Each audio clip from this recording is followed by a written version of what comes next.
দৃষ্টি ফিরে পেয়েও অন্ধ নাটক করে মিসকাকে পুলিশে দিয়ে দীপাকে মা বলে জড়িয়ে ধরলো জয়ী। হ্যাঁ বন্ধুরা, আমরা এমনটাই দেখতে পাবো অনুরাগের ছোঁয়া ধারাবাহিকের আগামী পর্বগুলোতে। দীপার গলা শুনে জয়ী জানতে পারে তার মা বেঁচে আছে, তবে মিসকার হুমকিতে ভয় পেয়ে মাকে মা বলে ডাকতে পারে না জয়ী। কিন্তু জয়ী দীপাকে জড়িয়ে ধরে হাউমাউ করে কাঁদতে থাকে, আর জয়ীর কান্না দেখে দীপার বুকটা হু হু করে ওঠে।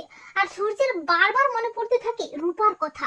রূপা মনে মনে ভাবে, মাকে এখন বলা যাবে না যে আমি মায়ের সেই হারিয়ে যাওয়া রূপা। আগে আমাকে দৃষ্টি ফিরে পেয়ে জানতে হবে কে মায়ের ক্ষতি চায়। তবে গলাটা যেন খুব চেনা লাগছে। এরপর জয়ী হঠাৎই ভীষণ অসুস্থ হয়ে পড়ে। জয়ীকে হসপিটালের কেবিনে শিফট করা হয়। ডক্টর জানায় জয়ীর চোখটা ইমিডিয়েট অপারেশন করতেই হবে।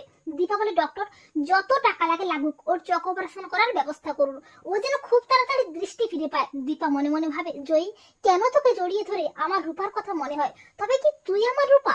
এরপর জয়ী চোখ অপারেশনের জন্য অপারেশন থিয়েটারে নিয়ে যাওয়া হয়। কয়েক ঘন্টা পর জয়ীর চোখ অপারেশন সাকসেসফুল হয়। আর মিসকা মনে মনে ভাবে দৃষ্টি ফিরে পাওয়ার আগেই রূপাকে শেষ করতেই হবে।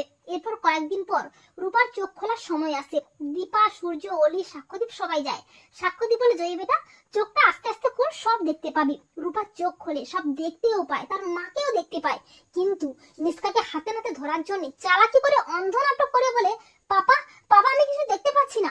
সাক্ষ্যদীপ অস্থির হয়ে বলে, ডক্টর কি বলছে জয়ী বেটা, ও দেখতে পাচ্ছে না। তখন ডক্টর বলে, শান্ত হন, অস্থির হবেন না, এরকম হয় তবে আর বেশ কিছুদিন ট্রিটমেন্ট করলে ও আবারও দেখতে পাবে। আর মিসকা মনে মনে ভাবে এই সুযোগে শেষ করতে হবে রূপাকে। এরপর জয়ী সুযোগ বুঝে সাক্ষ্যদীপকে সবটা জানিয়ে বলে, পাপা আমি সব দেখতে পাচ্ছি, কিন্তু আমি অন্ধ নাটক করছি, কারণ কেউ আমাকে মারতে চায়, তাকে আমি হাতে নাতে ধরতে চাই, তাই তুমি পুলিশকে সবটা জানিয়ে রেখো। তা শুনে তো সাক্ষ্যদীপ চমকে যায়। এরপর যখন জয়ীর কেবিনে কেউ থাকে না, তখন মিসকা আসে বিষাক্ত ইঞ্জেকশন নিয়ে। মিসকাকে দেখে চমকে যায় রূপা। রূপা মনে মনে ভাবে, তার মানে মিসকা আন্টি মায়ের ক্ষতি চায়। এরপর মিসকা যখন জয়ীকে বিষাক্ত ইঞ্জেকশনটা দেবে করে, তখন জয়ী মিসকার হাতটা চেপে ধরে। এরপর রূপার প্ল্যান মতো সাক্ষ্যদীপ পুলিশ নিয়ে হাজির হয়। দীপাও আসে কেবিনে। জয়ী বলে, অফিসার ওই মিসকা আন্টি আমাকে মারতে চেয়েছিল। এরপর পুলিশ মিসকাকে অ্যারেস্ট করে। আর রূপা দীপাকে বলে, মা মা আমি তোমাকে সেদিনই চিনতে পেরেছিলাম, কিন্তু ওই মিসকা আন্টির ভয়ে তোমাকে মা বলে ডাকতে পারিনি। মা আমিই তোমার রূপা। তখন দীপা বলে, তুই আমার রূপা? এর জন্য তোকে দেখে আমার বুকটা উথাল পাথাল করতো। দীপা রূপাকে বুকে জড়িয়ে ধরে হাউমাউ করে কাঁদতে থাকে। সোনা বলে, তার মানে তুমি আমার পাতা মেয়ে?